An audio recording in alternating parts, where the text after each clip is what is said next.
So for many people, the holidays, of course, a time for celebrating, but for some, think about it, it can be so difficult, especially if that person is grieving the loss of a loved one. Dr. Marsha Wiggins joining us now to help us understand some ways to cope. And you know, Dr. Wiggins, grief looks different for everybody.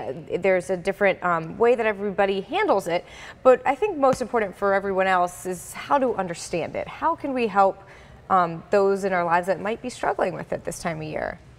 Well, there are several things that we can do. One is to simply acknowledge that the holidays bring up a lot of strong feelings.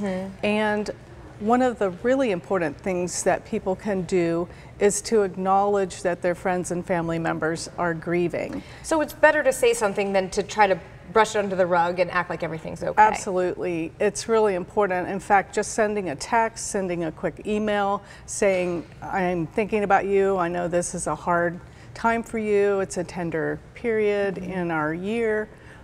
That would be the most helpful thing to do.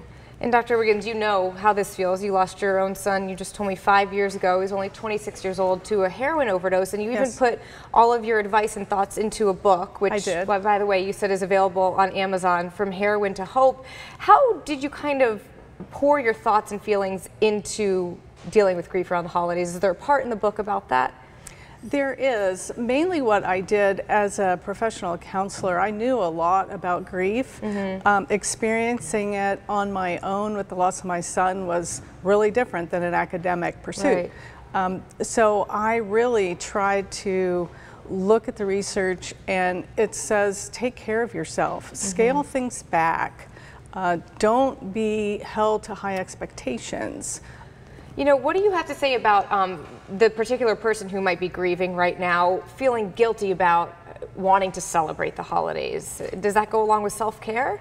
It does, and it's important to realize that we can hold multiple emotions simultaneously. And so it's okay to celebrate, and it's okay to feel sad at the same time.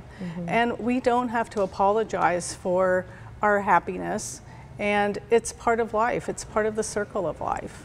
And you know, we were just talking the other day amongst ourselves about how this holiday season, a lot of local families are grieving following that awful shooting last February at the high school. So it's so important for us to think about them and even reach out to them. I think that really hits the nail on the head, because people don't really know how to approach grief if you're not the one dealing with it, correct? They don't. And what people often do is say something really unhelpful, like your loved one is in a better place, or you should be grateful you have other family members. Really, the words aren't important. The presence and the comfort of being there and saying that you care. And I can imagine the first holiday season without a loved one is definitely the hardest. It's very difficult. It must not get any easier. It doesn't get easier because the holidays bring up the absence of your loved one. Well, thank you so much. We appreciate your words of wisdom, and we're with you and thinking about you this holiday season as well. Thank you, Dr. Wiggins. Look for her book on Amazon.